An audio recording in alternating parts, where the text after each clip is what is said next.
অর্ডারটা রিসিভ করে না, কারণ যেন আমি গতকালকে দোকানটা খুলতে না পারি। তাহলে ওনারা ছবি কেন তুলে রাখলেন? ওনারা বলে অফিস আওয়ারের বাইরে রিসিভ করবে না। সরকারি কর্মকর্তা যদি অফিসে অবস্থান করতে পারেন তাহলে চিঠি কেন রিসিভ করবে?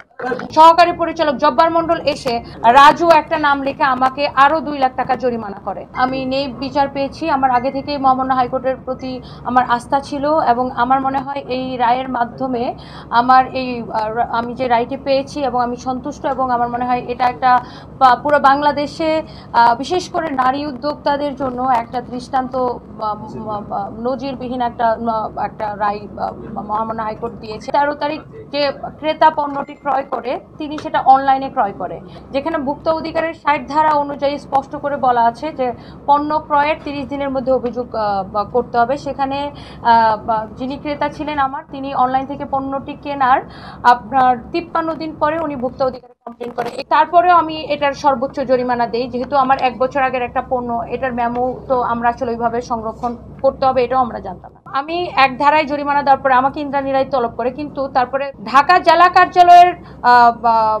সহকারী পরিচালক জব্বার মন্ডল এসে আরেকজন ভুয়া অভিযোগকারী, মেমোটা বের করে, আরেকজন ভুয়া অভিযোগকারীর নাম রাজু একটা নাম লিখে আমাকে আরো 2 লাখ টাকা জরিমানা করে। চাই নাই যে আমি আরো কোনো ক্ষতির সম্মুখীন হই, যেহেতু আমি সামাজিকভাবে বিধ্বস্ত, অলরেডি আমাকে বুলিং টুলিং করে অনেক কিছু হয়ে গেছে এর মধ্যে। তো জরিমানাটা দেওয়ার পরেও আমি কিন্তু বারবার যাই, তাদেরকে রিকোয়েস্ট করি। জরিমানার পরে তারা তদন্ত কমিটি গঠন করে। যদি তদন্ত কমিটি গঠন করতে হয় সেটা জরিমানার আগে করবে, পরে কেন তদন্ত কমিটি গঠন করা হলো? এবং লাকনিকে খুলে দেওয়া হলো, আমাকে খুলে দেওয়া হচ্ছে না, আমাকে দিনের পর দিন ঘোরানো হচ্ছে। এবং ওনারা যে চিঠিটার কথা বললেন 10টা শর্ত, সেই চিঠিটা ওনারা আমাকে কবে দিয়েছেন? যে অর্ডারের পরে আদেশ যখন দিলেন ওনারা বললেন যে ওনারা আদেশের কপি হচ্ছে আজকে সকালে পেয়েছেন। আদেশের সময়ে মহামান্য আদালত যখন বারবার আদেশ দেয় তখন সেখানে ওনাদের 2 জন কর্মকর্তা এবং ওনাদের আইনজীবীগণ উপস্থিত ছিলেন। তাহলে ওনারা কি শুনে নাই যে মহামান্য আদালত কি বলেছে? এবং অর্ডারের পরে আমি নিজে ডিসি মহোদয় এবং জব্বার মন্ডলকে হোয়াটসঅ্যাপে পাঠাই, আমি মেইল করি নিজে। একটা দিন যাওয়া মানে আমার ব্যবসা নষ্ট হয়, একটা দিন যাওয়া মানে আমি এখন পর্যন্ত আমার স্টাফদের কোনো বেতন বোনাস দিতে পারি নাই। আমি 10 তারিখে আমি সার্টিফিকেট দিলে কিন্তু তাদের দোকানটা খুলে দেওয়ার কথা ছিল। আমি অ্যাডভোকেট সার্টিফিকেট নিয়ে পুলিশ প্লাজায় আসে এবং পুলিশ প্লাজার মার্কেট কর্তৃপক্ষ বারবার তাদের সাথে জব্বার মন্ডলের সাথে যোগাযোগ করার চেষ্টা করে। লাস্টে তিনি সন্ধ্যার সময় ফোন দিয়ে বলে যে আমি না বলা পর্যন্ত দোকান খুলবে না। তাহলে কি উনি হাইকোর্টের উপরে চলে গেলেন? গতকালকে আমাদের মার্কেট কমিটির আমাদের সেক্রেটারি সাহেব এবং আমাদের মার্কেটের ম্যানেজার হচ্ছে সশরীরে অ্যাডভোকেট সার্টিফিকেটটি হাতে করে নিয়ে যে ভোক্তা অধিকার সংরক্ষণে যায় এবং ডিজি মহোদয়ের সাথে দেখা করে, কিন্তু তারপরেও তিনি বলে যে না, আমরা হচ্ছে যে লিখিত অর্ডারের কপি না পাওয়া দিব না।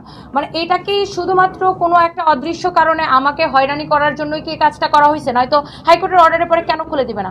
আমি বিষয়টি গতকাল আমার আইনজীবী মহামান্য জানায়, তখন হচ্ছে যে বিচারপতি আদালত অধিদপ্তরের এমন আচরণে ক্ষোভ প্রকাশ করেন, পুরে হচ্ছে সার্টিফাইড কপি দেন।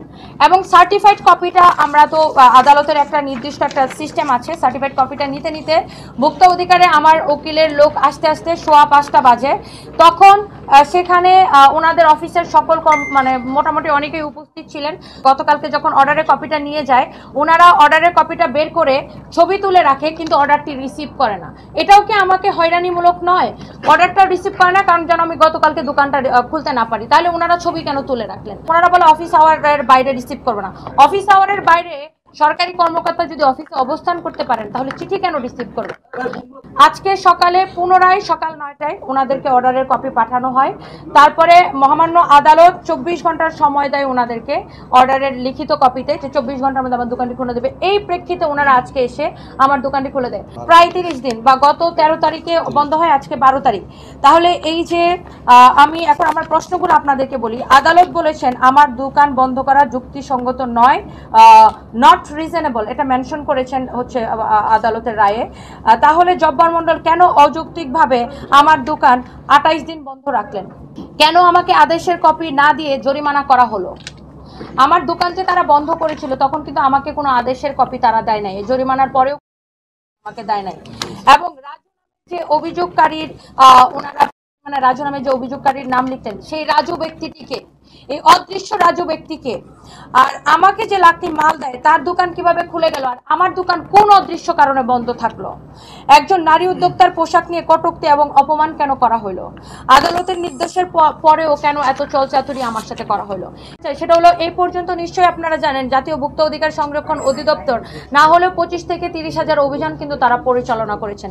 সেখানে অ্যাকসেপ্ট আমি একমাত্র যে কিনা যার দোকান ওনারা এতদিন বন্ধ রাখলেন কোনো অদৃশ্য কারণ ছাড়া, এবং যেখানে অভিযানের পরের দিনই আমি কিন্তু জরিমানাটা দিয়ে দিই। এবং আমি আপনাদেরকে আরেকটা জিনিস অবগত করি, এর মধ্যে আমি কি পরিমাণ হয়রানির শিকার হয়েছি। যখন ওনাদেরকে নোটিশ প্রেরণ করি তখন জব্বার মন্ডল মিডিয়া সহ আমার অফিসে রেড দেওয়ার চেষ্টা করে। তখন আমার অফিস, আমি যেহেতু মানসিকভাবে ভেঙে পড়েছিলাম, সামাজিকভাবে আমি মুখ দেখাতে পারছিলাম না, আমার অফিস বন্ধ থাকায় আবার আমার ধানমন্ডি শোরুমে অভিযান করতে যায় মিডিয়া সহ। কিন্তু তখন ধানমন্ডির শোরুমটি ওই দিন সাপ্তাহিক ছুটি থাকার কারণে সে আমার ধানমন্ডি শোরুমে অভিযান পরিচালনা করতে পারে না। তখন আমি ভয় পেয়ে স্বাভাবিকভাবে আমার প্রতিষ্ঠানের সকল কার্যক্রম আমি বন্ধ করে দিই, এবং মহামান্য হাইকোর্ট রুল জারি করার পরে পুনরায় আমি আমার প্রতিষ্ঠানের কার্যক্রম চালু করি।